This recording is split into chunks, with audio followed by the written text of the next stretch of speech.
We're gonna spoil all the things. Spoil the things with the. And by all the things, we mean one of the things, because there's only one thing we've all watched. Brian, this takes me back to a simpler time when our spoiler discussions were only about one thing, because there was only one thing worth spoiling. And today, I think that one thing worth spoiling is Archer. Yeah. So first of all, just to make everything clear, you're totally caught up, right? You didn't watch last week, but then you watched 2 weeks. You know what's funny? I've been allowing a friend of mine to use my Slingbox to watch I Don't Trust Andrew Mayne. And I told him, this is entirely my own fault, I told him, if a thing comes up saying Archer's going to be recorded, just say cancel, and I'll schedule it to record later. Well, there's the part where I didn't schedule it to record later. So I went to sit down and catch up on Archer, and I did not have either of the episodes. So like a fool, I go to the internet and say, I'm not going to use Can I Stream IT or Yidio. I'm just going to go where I know they sell Archer, and I'm going to buy it. And I did. And then I found out later that because I still pay for DirecTV, I could have watched it free at fx.com. Oh. But that's not the point of the spoiler in time. The point is that I did watch both of those episodes without any darn commercials, actually, which was kind of nice. And I'm all caught up now. Yeah. Well, I don't subscribe to FX, so I just bought the whole season on Amazon, and so the moment they came available, I was able to watch them. I love that when it's just there. Yeah. Right? Oh, yeah. No, it makes it super, super easy, and it even keeps track of where you are in the season, which ones you've seen, which ones you haven't seen, and so on. So let's start with last week's, which I mentioned briefly. What did you feel about last week? You're talking about the one where they go on the road to Miami, right? Their first gig, their first drug dealing cartel gig. Yeah, so it's Pam, Lana, and Archer headed down to Miami to sell some of the coke. Was it like 20 kilos or something like that? Sure. Something like that. And they meet up with an old friend. I can't remember the guy's name. But you didn't say how they were smuggling the coke, though. Pam's helping them out. Oh, right. It is kind of important that Pam is encased in coke and then gets addicted to it. I felt like this episode, now part of it is because you told me that Pam was encased in coke and gets addicted, but I could have gleaned to that. That's not the big spoiler part. Part of my problem was that I felt like this was just a lot of flashbacks, right? Like, oh, here's this old character and let's resurrect this old joke. Well, and that's kind of a weird echo, because remember last week I was saying that my worry was the fact that they essentially, in order to hook you into this season, they gave away everything they're going to do this season, which is fine. That's theirs to decide to do. But a side effect is that to me, I just feel like I was waiting for process to get through everything. And so my problem wasn't that I had seen it in the previews. My problem was, oh, now they're making the jokes about the Mexican guy or the Cuban guy or the 2 gay guys, or it's like, these are all jokes we've seen before. They're just kind of reliving them again. Well, ironically, the whole reason that they nuked the whole ISIS plotline and everything was because they didn't want to be just caught retreading things over and over and over again. So you feel like they got caught in the same trap? In that episode, I did feel that way. Now, Nicole, what was your impression of that episode? Yeah, I can see where you're coming from. Though I do like where they're taking the whole, what is it? Not Pam, Cheryl. Her whole storyline to becoming a country singer. Like, that's different, right? I mean. Oh, no. It definitely is. But also, I don't know how engaged I am with it just yet. And we'll see. I mean, they're letting that sort of simmer in the background, both in that second and third episode on there. But I'll say this much. Pam being addicted to everything is hilarious. Nom, nom, nom, nom, nom, nom, nom. Yes. And her constant nom-nom-nomming of drugs. Now, I thought that paid off better in the most recent episode from a week ago. Because the problem with Archer is that we're talking about the episode that happened tonight a week ago. So it's like we're always going to be a week behind. But the one with like the our Yakuza, favorite Hulu.com, always a week behind. That's our slogan. Yeah, we're 8 days off. The Yakuza episode I thought was much more interesting, and maybe it's because it felt a little more centralized. They're in the big mansion. They're trying to figure out, okay, we lost that coke. Now what do we do? It was a more, I don't know, a more entertaining hilarious hijinks ensuing from stupid decisions. Absolutely agreed. And what's funny is my wife has she's so funny because she if I am half watching anything animated that has high-pitched whiny voices, she will hate it. Like when I'm watching South Park or whatever, she's not noticing the insightful satire and political commentary. Satire. Yeah. All she hears is the word poop in a child's voice, and it drives her nuts. Same thing with some of the smarter episodes of Family Guy and all that stuff. But same thing with Archer. But when she sits down and gets all the way in, like, it was weird because she's seen enough that she's programmed. Like, all she wants to hear is Archer shout "Lana." Like, for whatever reason, that's the trigger that tickles her when she's actually watching. So I was thrilled that this third episode she actually enjoyed, and I'm hoping to actually rope her into watching the rest of them with me. I was surprised to see. I'm going to forget the name. The mother's husband. I thought he was already dead, but then he was there. Ron? So, yeah, Ron, the Cadillac salesman. Yeah. No, he's great. I like that character. And I love that they just kind of put him in and then retcon why he's there. Like, it's never motivated. And they're just brash about it. Like, he's there because he's there. Yeah. Yeah. No, like, nobody knows why. Because he's supporting her. That's all that matters. Right. I'm just trying to support you. I'll tell you what. I really enjoyed the negotiations between Archer and the head of the Yakuza. Just the fact that he was able to annoy him into getting past the debt of honor thing.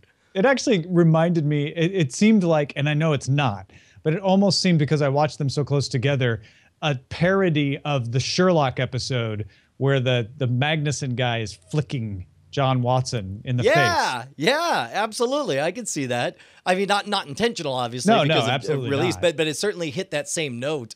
Yeah, I got to tell you, Archer. I think this whole Archer Vice thing is a good direction. I'm enjoying where it's going. I am. The more I watch, the more I am bummed that I've seen the entire outline for the season laid out. I agree with you on that. I kind of wish they wouldn't have previewed the whole show, because I know Pam's going to lose weight, and I know why now. Yeah. So. Well, that was like Brian saying, I know Cheryl can sing, so that whole joke didn't play for you, did it? I mean, not for me. What about you, Nicole? Like, did you have any surprise when she could sing? No. I mean, they let that. I mean, she's going to be the object of affection of somebody. She's going to be a famous country singer, so we're going to see that journey. And forget all that. You know who's the object of my affection is, like, Pam's just getting hotter and more interesting. And the higher she gets on drugs, the more she loses weight, the more interesting and fascinating she's going to be to me. She's only got one thing on her mind, Brian, and it's not you. I'm so sorry to break that to you. Unless you encase yourself in a plaster cast of coke. Hold on, BRB, getting plaster. It's funny. Like, I was really psyched after. I don't know why I'm using 80s lingo, but I was very excited after the first episode at this new direction, and even though I knew it was coming, the explosion of ISIS and getting thrown back. And then I actually really liked the preview because it looked exciting. Like, all these things are going to happen. I can't wait to see them. The second episode really let me down because it was not predictable because of the preview. Like I said, it just felt old. It felt like it was an old episode. And this third episode redeemed it. So I hope we're going more in that direction. And maybe that second episode was an old episode from the previous timeline that they just tried to fit in there because they needed an extra episode, and we're going to get all fresh stuff now. Oh, man, I didn't even think about that, because I'm sure that kind of thing happens all the time. It can, they have half-completed scenes that they need to throw in. So, and again, I'm not accusing them of doing that, but it wouldn't surprise me if that was the case. Although it also was pretty obvious to say, well, if we're gonna be Archer Vice, we have to go to Miami, and if we're gonna go to Miami, we got to bring back all these characters from Miami that we know. I was a little worried that they were going to move the whole operation down to Miami. I kind of like them living in Cheryl's mansion and not having anything to eat. Well, what I love is the fact that they were able to, you know, Cheryl's this awesome Deus Ex Machina where they can get out of anything, and it's like, yeah, there's unlimited money, but she doesn't like spending it for whatever reason or whatever. And they sort of addressed that issue in this third episode where it's like, fine, $1 million, $5 million, $50 million, you jerk, or whatever, and then it won't take it. And it's like, I don't know, all those little moments where they can take you out of the realities of money, right? All of that was awesome. Well, yeah, what's great about that is that she could fix all of this. They don't need to sell the Coke. She's got the money. That's hilarious.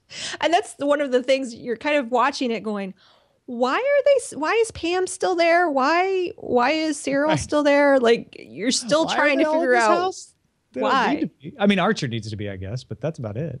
Yeah. Well, and again, it's like the movie's pretty clearly not about making sense. The show's not about making sense. It's about keeping it together. Man, I don't have anything else to say about Archer, but we have been watching Don't Trust Andrew Mayne. Are you still watching that, Tom?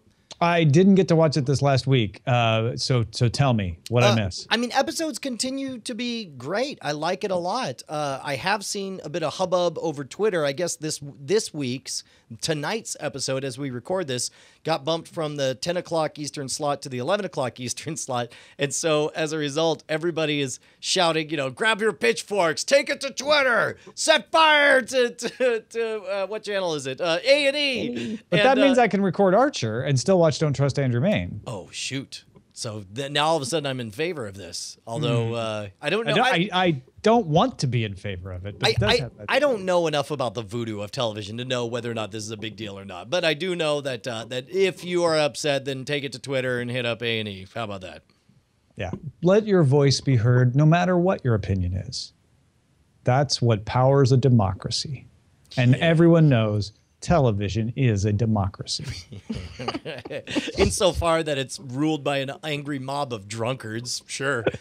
Right. They're called the MPAA. I will say real quick, let me do a quick plug for on Netflix. I just saw that it was available like 2 nights ago. We were out on vacation and I saw, oh, wow, Flight with Denzel Washington is on there.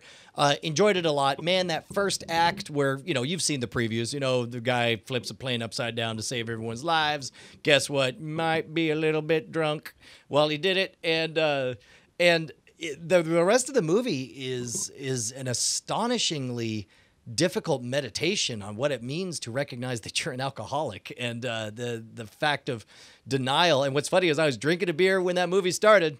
Was not drinking a beer when that movie was over. Or flying a plane. Or flying a plane. I've sworn both of those off from now on.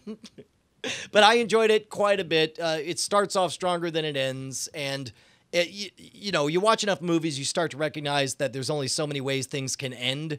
And, yeah, I don't know. This one's sort of like, well, all these endings sucks. I wonder which of these crappy endings they're going to give to me. And I'm like, oh, it was this crappy ending. Okay. but still, I thought it was worth watching. Have either of you watched Stand Up Guys? No. That's streaming on Amazon Prime right now with Al Pacino, Christopher Walken, and then there's the third guy. But they're all older mob men. And it starts off slow, but by the end, I was hooked. Right it's on. It's a good one. Yeah, you know what? While we're on the subject of random recommendations, and this is actually not a television recommendation, but it is about television. I'm reading the audiobook on Audible, Difficult Men, about what, and that's why you heard me say earlier this episode, the third golden age of television, talking about the type of 12 to 13 episode, 1 hour narrative fiction television about complex characters who are flawed. Your Vic Mackeys, your Tony Sopranos, your Walter Whites. It's a fascinating read talking about the angst behind the writers and developers and showrunners of these shows who have, like, some of them worked on The Incredible Hulk back in the late 1970s, and they've been writing crap and they hate the crap that they're writing and they just want to tell good stories.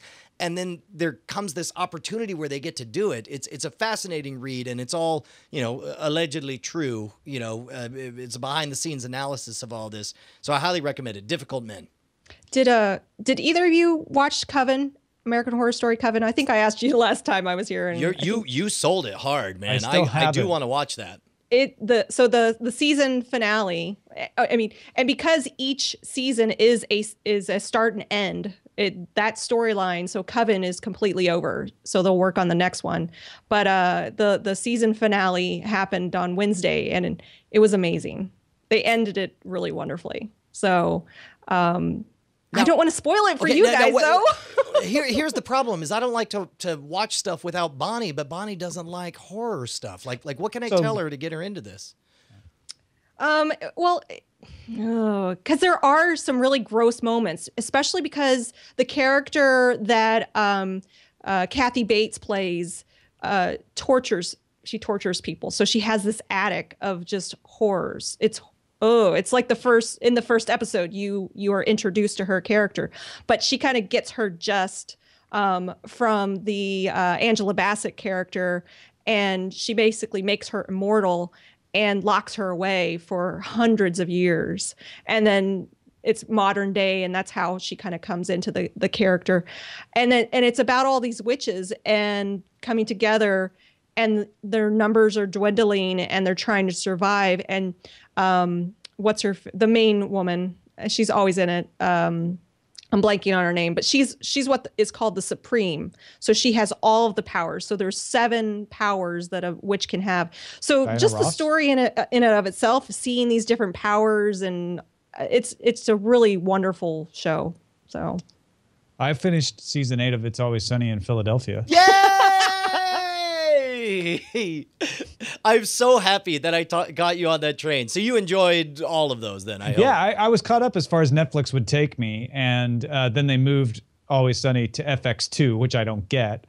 So I hadn't watched any of the recent episodes, but season 8 just showed up on Netflix. I don't even know when, but I logged in. I'm like, oh, hey, there's episodes I haven't seen in here. So I was able to catch up with them. They do start to feel repetitive, but then they also do an episode where they recycle their own jokes. It's an episode about recycling, and it just convinced me, like, these guys really are aware of what they're doing and what they're commenting on. And there's always so many levels to the episodes. There's the base vulgar level that's funny in its own right, but then there's that slick kind of second level of commentary that's on top of it that is there, and they're kind of giving you with a wink. And then there's a third level of metaphor that you don't even always realize is going on, that's making like the bigger criticism of our society that's in there. It's a brilliant show. Yeah, I'll tell you, it's smart. I don't know. You wouldn't think it's smart, but it's very, very smart. It's the dumbest smart show or the smartest dumb show that you'll ever see. I don't know which one. Absolutely. And I don't care if it is recycled stuff. It's like at some point you just want to see those guys. I was thinking this is kind of recycled, and then I realized the episode is about recycling, and it's a commentary on throwaway culture, and they are avowedly stopping and going, I think I've said that before. And you like they're using their own job. Like, see, these guys. I missed all of that. Now I want to go back and watch that episode again. That's brilliant. Yeah. Awesome, man. Well, dude, for not having an episode to talk a lot about, we had a lot to talk about. I think we're evolving Spoilerin time. I like it. I think we should do more Spoilerin time. By the way, I have a progress report. Our opening for It's Spoilerin time is up to 77 frames and counting. Almost a third of the way completed. This is going to be amazing. I don't know what to expect either. Awesome. Well, thanks everybody for watching. Cordkillers.com for the regular shows. And if you're watching this later in the week, Spoilerin Time is recorded on the same day as the regular episodes, but it doesn't come out until later in the week unless you're a Patreon supporter, and then you get it as soon as it's done editing. Hey, and by the way, can I tell you, not ironically, somebody pledged like a nickel an episode, and I was like, thank you. Like, it really, like, that guy's going to give, over the entire year, he'll give us like $1, 60 cents. He'll give us 60 cents by the end of the year. And I was still like, good enough. Thank you. Yeah. I appreciate it. That's every bit helps. Even pennies will help. Yeah. My daughter's name's Penny. She doesn't know. Even Penelope's will help. No, she won't. Maybe not. Done. I'm back hurts.